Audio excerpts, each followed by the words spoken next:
wa na onenam hoyi me be quotation bi aya na ota eka ho asem o say Job whatever nyo won anyini pin ni nyansa ni bi anya ne papa wo ye no wo betwetwe Otumfuo aba wo abusia pani kankan we say mu no Otumfuo fa abusia pani Otumfuo se abusia pani ene otu ade ezo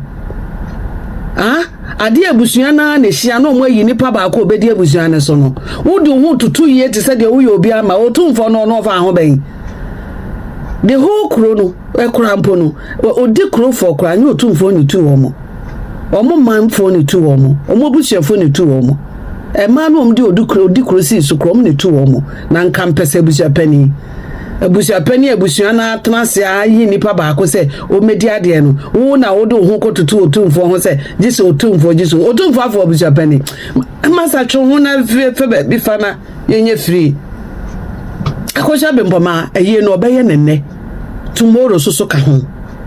say you say celebration of life obeye nenne tomorrow so ka ho wonkrofo na wo ye gaga ya mo hu say wo mu ntimi ntu so mbetime tu pa abusia mama bai